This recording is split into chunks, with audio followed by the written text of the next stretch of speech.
ಒಂದು ಭಗವಂತನ ನಿಸ್ಸೀಮವಾದಂತಹ ಸ್ವಾತಂತ್ರ್ಯ, ಅವನ ಕಾರುಣ್ಯ, ಅದು ಅತೀ ದೊಡ್ಡ ತತ್ವ.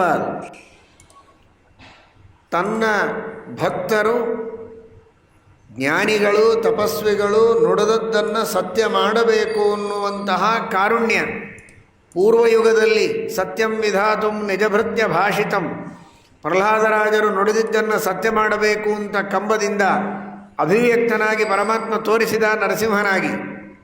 ನಾಸ್ತಿಕ ಪ್ರತ್ಯಯಾರ್ಥಾಯ ದರ್ಶಿತಾತ್ಮ ಪ್ರಭಾವವಾನ್ ಅಂತ.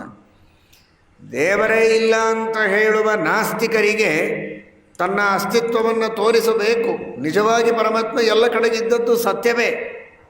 ಆ ಸತ್ಯವನ್ನೇ ಪ್ರಹ್ಲಾದರಾಜರು ನುಡಿದದ್ದು.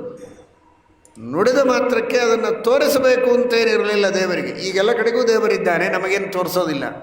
ಆದರೆ ಅಂದು ತನ್ನ ಭಕ್ತನಾದ ಪ್ರಹ್ಲಾದ ಅದನ್ನು ನುಡಿದಿದ್ದಾನೆ.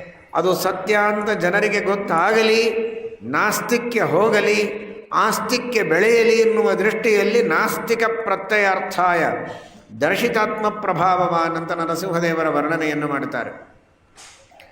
ಹಿರಣ್ಯಕಶಿಪೋರಗ್ರೆ ಸಭಾಸ್ತಂಭ ಸಮುದ್ಭವ ಅಂತ. ಆ ಸ್ತಂಭದಿಂದ ಪರಮಾತ್ಮ ಪ್ರಾದುರ್ಭೂತನಾದ. ಕೇವಲ ಪ್ರಾಚೀನ ಯುಗಗಳಲ್ಲಿ, ಕೃತಯುಗದಲ್ಲಿ ಹೀಗಾಯಿತು ಅಂತ ತಿಳಿಯಬೇಡಿ. ಕಲಿಯುಗದಲ್ಲಿಯೂ ಅದೇ ರೀತಿ ಪರಮಾತ್ಮ ಭಕ್ತರ ಮಾತನ್ನು ಸತ್ಯ ಮಾಡುತ್ತಾನೆ.